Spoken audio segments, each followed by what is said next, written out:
कहानी शुरू होती है। वाणी एक लड़की जो अपने लवर महेश के साथ कोर्ट मैरिज करने वाली होती है, लेकिन ऐन वक्त पर कॉल आता है और वह कहता है कि वह शादी नहीं करना चाहता क्योंकि वह किसी और से प्यार करने लगता है। ये सुनकर वाणी की दुनिया जैसे थम जाती है। महीने बीत जाते हैं लेकिन वाणी अभी भी उस सदमे से बाहर नहीं निकल पाए। उसकी सबसे बड़ी साथी है उसकी डायरी, जिसमें वह हर एहसास लिखी रहती है। एक दिन वह न्यूज़ चैनल के इंटरव्यू के लिए जाती है।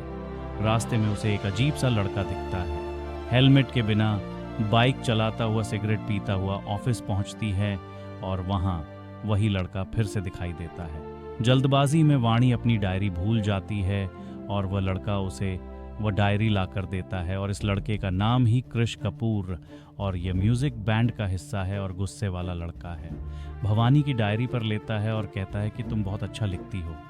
एक शो में कृष अकेला जाता है और लोगों का दिल जीत लेता है, जिसकी वजह से उसे एक बड़े रैपर प्रिंस के साथ गाने का मौका मिलता है कि शिवानी मिलती है जो उसे एप्पल का इंटरव्यू लेने आई थी।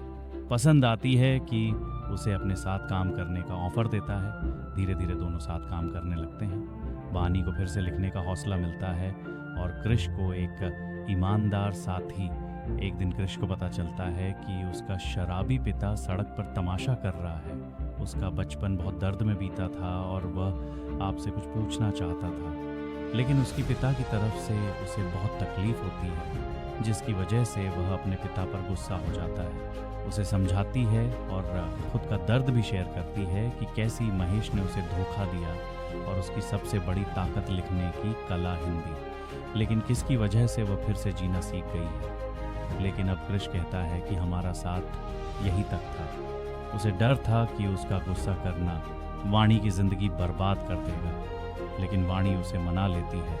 अब दोनों एक दूसरे से अपने प्यार का इजहार करते हैं, लेकिन अचानक एक दिन की तबीयत और मेडिकल रिपोर्ट में सामने आता है कि उसे भूलने की बीमारी है और धीरे धीरे उसकी याददाश्त जा रही है।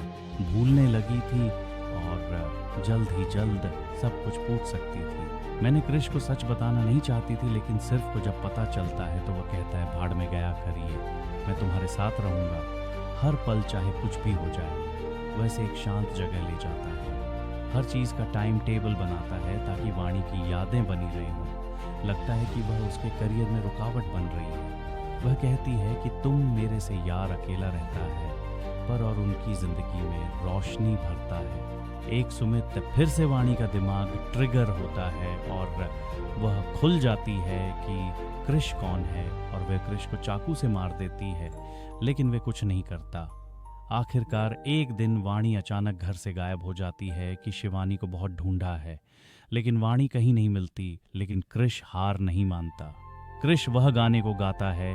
हकीकत करने पर पता चलता है कि वाणी एक आश्रम में रहती थी और अंत में कृष्ण वाणी को फिर से उसकी यादों से जोड़ने की कोशिश करता है। उसी पुरानी यादें याद दिलाने की कोशिश करता है और धीरे धीरे वाणी कुछ सब याद आने लगता है। मूवी कैंटीन में हमें दिखाया जाता है कि अब दोनों साथ शादी कर चुके हैं। घर की दीवारें वाली की यादों में बनाए रखने के लिए नोट्स एंड रूटिंग से भरी है।